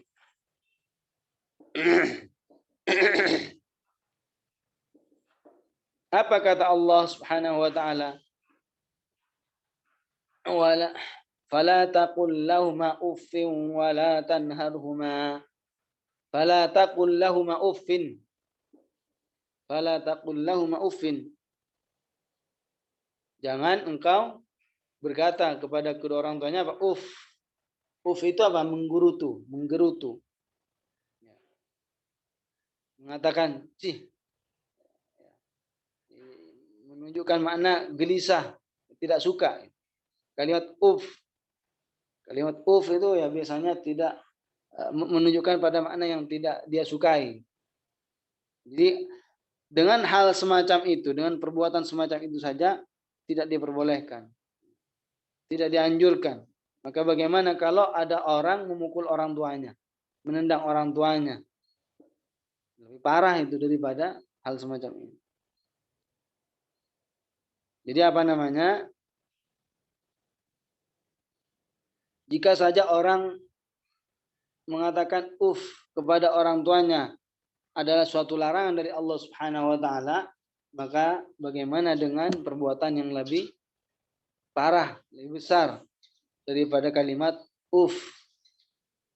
lebih besar daripada itu? Pasti juga ada sesuatu yang diharamkan oleh Allah Subhanahu wa taala. Kayak seperti Allah Subhanahu wa taala melarang kita untuk berzina. Apa dalam teksnya? Wala taqraba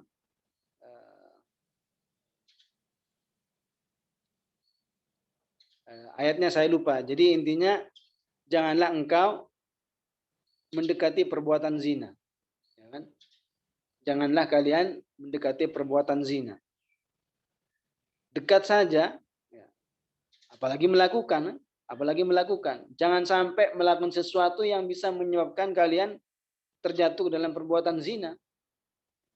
Jadi untuk mengatakan kalimat saja yang menunjukkan tidak suka kepada orang tua, ini adalah sesuatu yang dilarang, apalagi melakukan sesuatu yang lebih besar, memukul, ya, mencaci, misalkan. Tidak memberikan nafkah, ini jelas adalah sesuatu yang dilarang dalam agama Islam.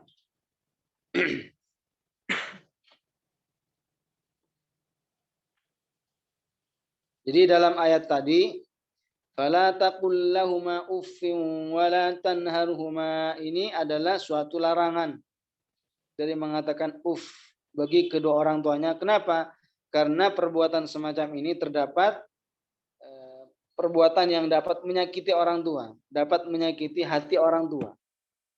Dapat menyakiti hati orang tua.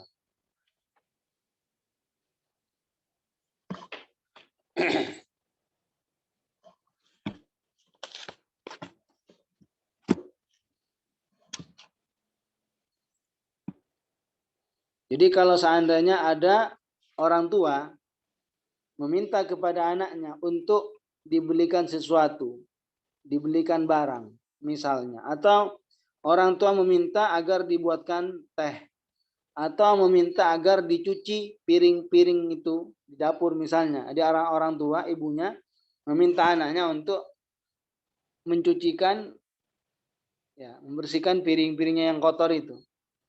Lalu anaknya bilang, anaknya berkata kepada orang tuanya, ya, menunjukkan ya tidak suka gitu. Dia mengatakan semacam itu ya serius gitu loh. Bukan bercanda, bukan senda gurau, yang mengatakan seperti serius. Apa katanya? Faqad waqa'a fi kabirah, maka dia telah sungguh terjatuh ke dalam perbuatan dosa besar. Faqad waqa'a fi kabirah.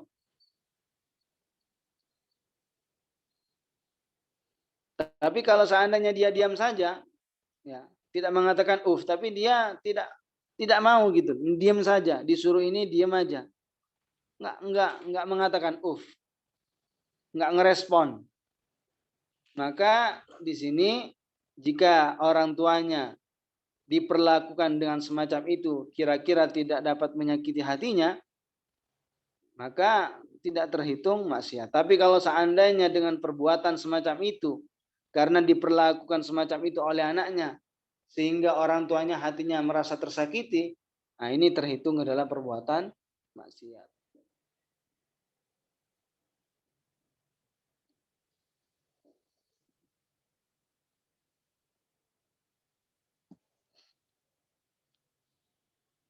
Termasuk akhlak yang baik, akhlak yang lembut, yang harus seseorang itu menghiasi dirinya di hadapan orang tuanya adalah tidak menyebut nama bapaknya atau nama ibunya, tidak menyebut nama aslinya. Tapi justru dia mengatakan apa? Mengatakan wahai ayah, wahai ibu, tidak memanggil dengan namanya. Karena kalau seandainya menyebut nama langsung, itu bukan termasuk akhlak yang baik. Ya, bukan termasuk adab yang terpuji. Karena memang Allah Subhanahu wa taala mengatakan wa qul lahuma qawlan karima, katakanlah kepada mereka berdua qawlan karima, perkataan yang mulia, yang halus lembut. Nah, kalau kita ada di depan orang tua, seakan-akan kita berada di depan raja.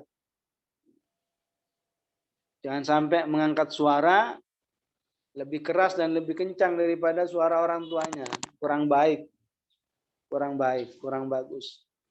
Tidak pernah diajarkan seperti itu.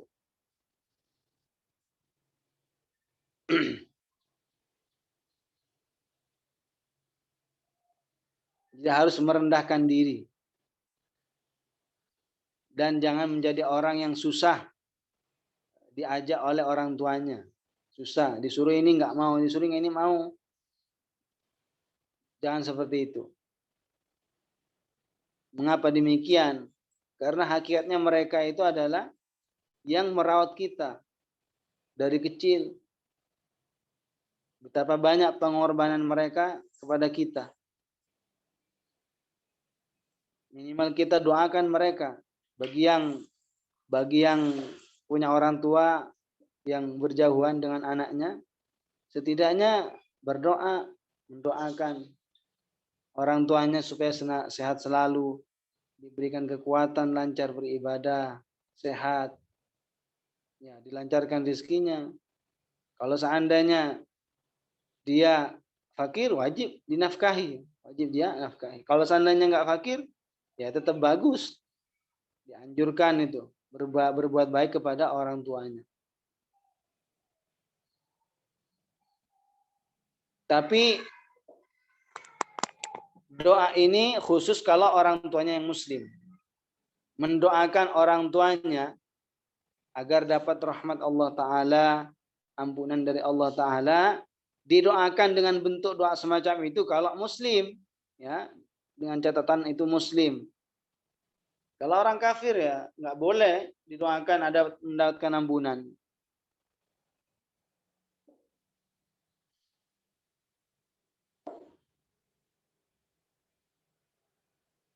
Karenanya kita harus berbuat baik kepada orang tua karena ridhanya Allah Subhanahu wa taala berada pada kedua orang tua. Jadi seseorang akan memperoleh ridha Allah apabila dia membuat orang tuanya ridha kepadanya. Rasulullah Sallallahu Alaihi Wasallam dulu pernah ditanya, ya Rasulullah, wahai Rasulullah, man abarru, kepada siapakah aku berbuat baik, katanya. Jadi Rasulullah pernah ditanya, man abarru, wahai Rasulullah, kepada siapakah aku berbuat baik? Apa kata Rasulullah? Ummaka.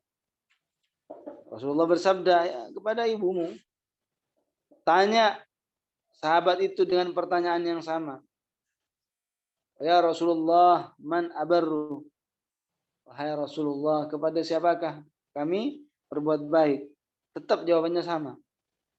Tetap jawabannya sama. Ummaka. Sampai ketiga kalinya ditanya tentang masalah kepada siapakah aku berbuat baik.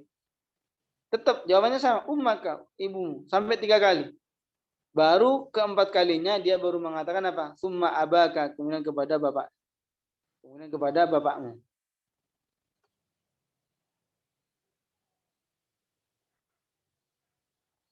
Jadi dapat dipahami dari hadis ini bahwa pentingnya mendahulukan ibu daripada bapak dalam urusan berbuat baik. Jadi kalau ada orang sama-sama ingin berbuat baik kepada kedua orang tua, mana yang harus didahulukan terlebih dahulu? Mana yang harus diutamakan? Ibunya daripada bapaknya. Jadi kalau seandainya ada seorang ibu meminta sesuatu kepada anaknya, sedangkan bapaknya meminta sebaliknya, minta sebaliknya, maka sekiranya menaati kepada salah satunya akan terjadi bikin marah ya bagi yang lainnya, bikin marah, tidak suka. Maka yang diutamakan di sini permintaan ibu. Saya ulang, kalau ada orang diminta oleh ibunya sesuatu, jadi ibunya itu minta sesuatu, kemudian bapaknya minta sesuatu yang lain, permintaannya lain.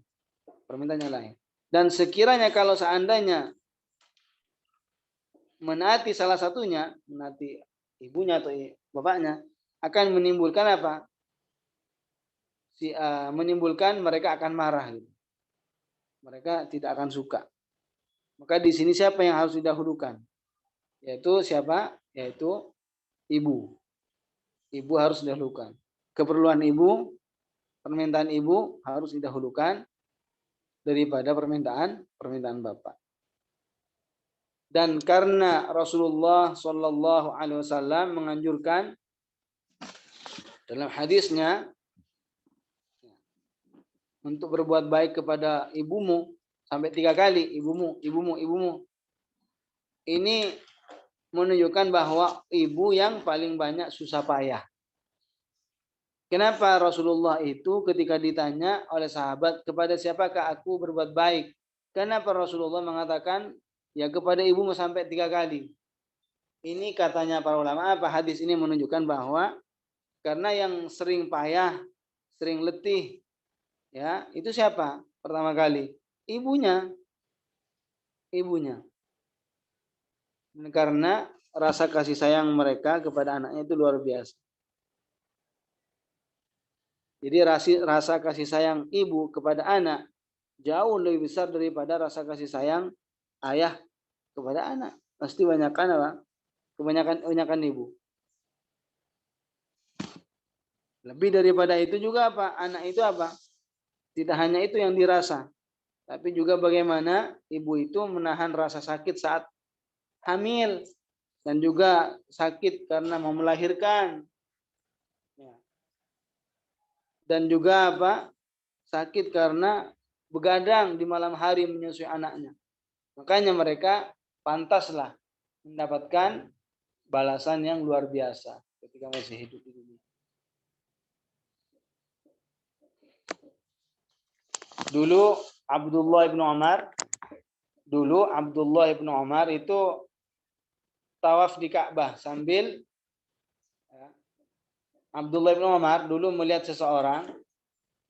Abdullah bin Umar dulu pernah melihat seseorang lagi tawaf di Ka'bah sambil membawa ibunya, ditaruh di punggungnya, digendong.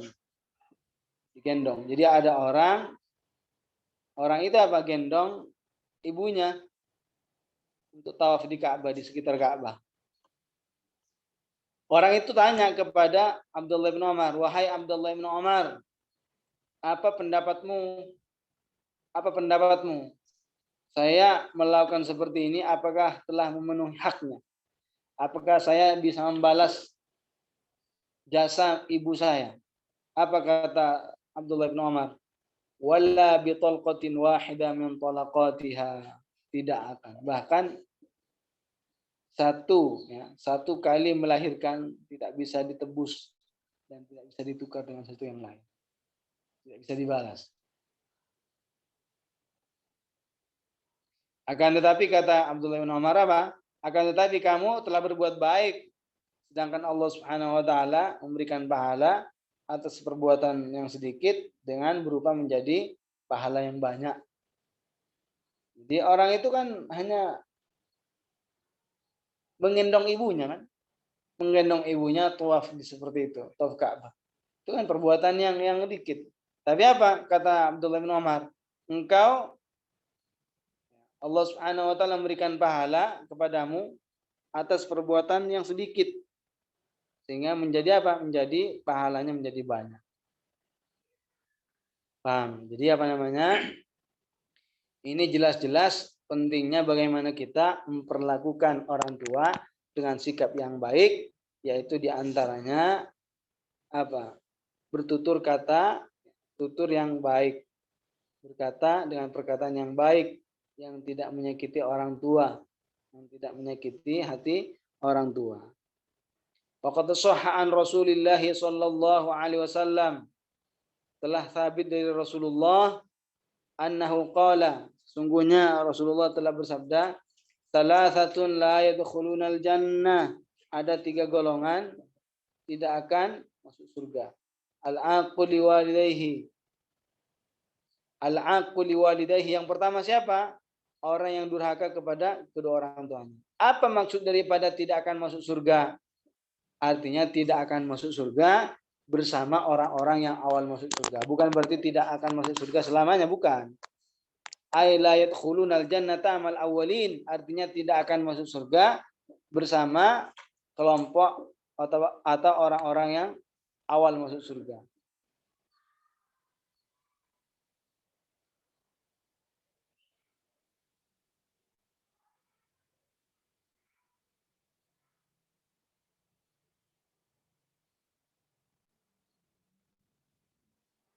Nah, pertanyaan sebentar ini setelah ini.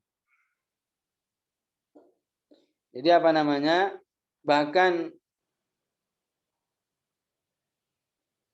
Bahkan dalam kitab-kitab dijelaskan kalau seandainya orang tuanya ingin menikah. Kan nikah itu kan butuh biaya. Sedangkan anaknya mau haji, mana yang harus didahulukan? Ada uang, ada harta. Harta itu apa? Ada kemungkinan bisa digunakan untuk berangkat haji, tapi orang tuanya dari sisi lain dia ingin menikah. Apa kata para ulama? Didahulukan urusan masalah menikahkan orang tuanya daripada haji untuk dirinya sendiri. Nah, sampai segitunya pentingnya bagaimana anak berbuat baik kepada orang tua. Jadi yang menjadi penyebab seseorang tidak akan masuk surga bersama orang-orang atau gelombang yang awal masuk surga, yang pertama karena durhaka kepada orang tuanya. Makanya harus meninggalkan yang namanya perbuatan durhaka kepada orang tua. Ingat bahwa kita ini besar bukan karena siapa, karena mereka lah yang membesarkan kita. Mereka lah yang merawat kita. Lalu ketika dewasa lupa sama orang tua, apalagi menyakiti, na'udzubillah. Sebagian orang itu kalau tidak dituruti oleh orang tuanya, dia melakukan apa saja sehingga orang tuanya sakit hati. Ini perlu diketahui bahwa ini adalah perbuatan dosa.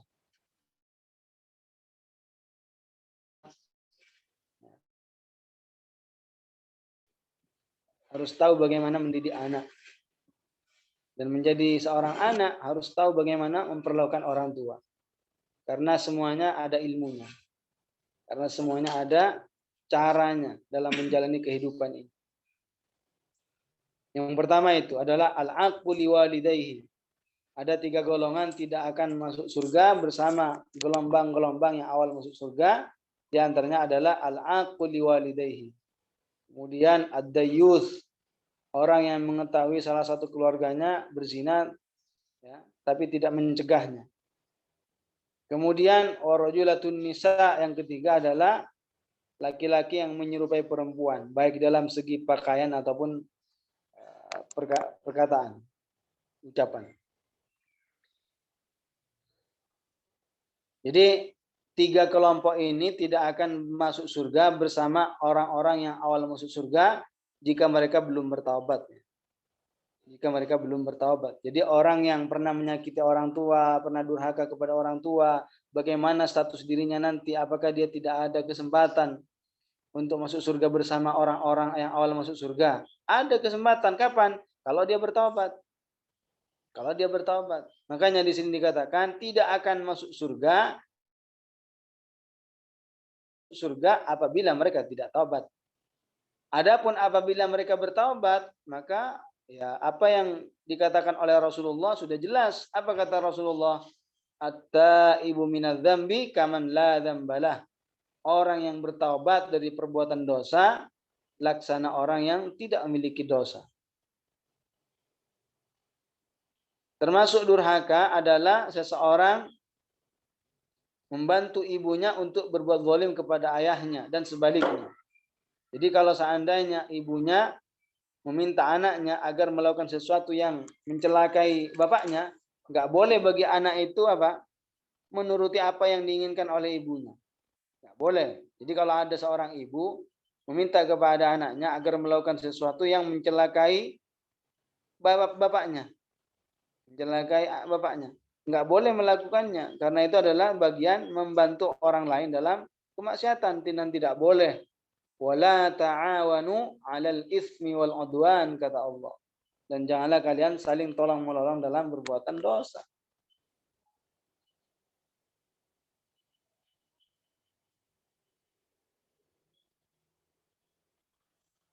Nah, ini tentang masalah maksiat badan. Maksiat badan. Yaitu yang pertama adalah uququl walidain. Durhaka kepada kedua orang tua atau kepada salah satunya. Nah, pertanyaan di sini, ada ibu yang sudah hidup sendiri minta dibelikan rumah kepada anak laki-lakinya.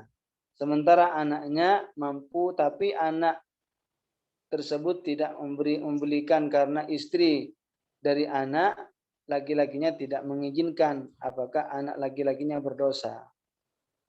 Sebenarnya nggak perlu menghiraukan, yaitu memberikan nafkah. Yang berupa nafkah itu kepada orang tua itu memang berupa tempat tinggal.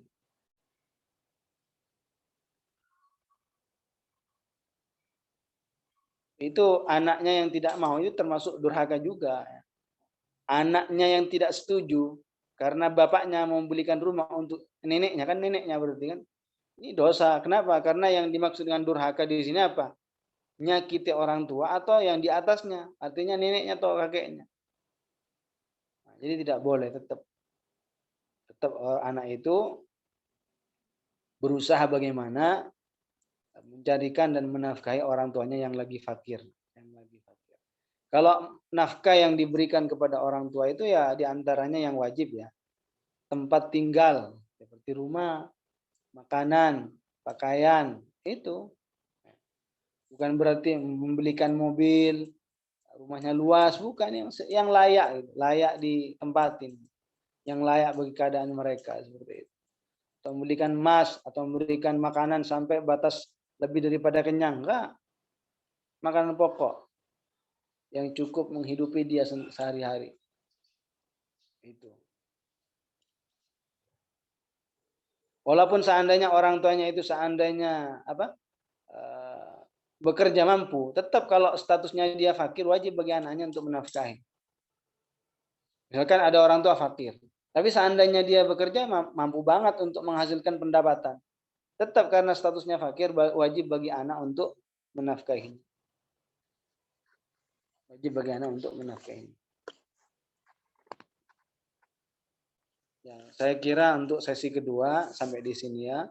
Mudah-mudahan apa yang kita pelajari hanya 2 poin yang tadi yang kita bahas, masalah maksiat kaki, yaitu berjalan untuk melakukan kemaksiatan, dan juga yang terakhir adalah pembahasan mengenai maksiat badan, yaitu berupa durhaka kepada orang tua.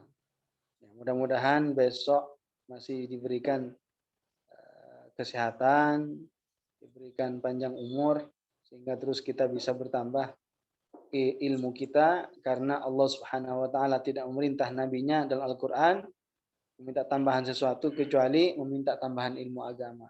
Apa kata Allah? Wa qur rabbi zidni ilma, katakanlah ya Tuhanku, tambahkanlah kepadaku ilmu. Rasulullah tidak diperintah untuk mencari tambahan kecuali berupa ilmu. Tidak diperintah untuk mencari tambahan harta atau kedudukan atau pangkat atau yang lainnya dari urusan duniawi. Tidak. Tapi Rasulullah justru hanya diperintah untuk mencari tambahan ilmu agama. Baik, sampai di sini mari kita tutup sesi kedua ini dengan tahlil dan sholawat serta istighfar. Dan jangan lupa kita ilmu yang kita pelajari benar-benar niat ikhlas karena Allah Subhanahu wa taala, dan mari kita sebarkan ilmu yang telah kita pelajari kepada orang lain. Baik, muhallil wa nusalli ala nabi. La ilaha illallah. La ilaha illallah. La ilaha illallah. Allahumma salli ala sayyidina Muhammad wa ala alihi wa sahbihi wa sallim. Allahumma salli ala sayyidina Muhammad wa ala alihi wa sahbihi wa sallim. Allahumma salli ala sayyidina Muhammad wa ala alihi wa sahbihi wa sallim. Rabbi ighfir li wa liwalidayya wa lil mu'minina wal mu'minat. Rabbi ighfir li wa liwalidayya wa lil mu'minina wal mu'minat. Rabbi ighfir li wa liwalidayya wa lil mu'minina wal mu'minat. Assalamualaikum warahmatullahi wabarakatuh.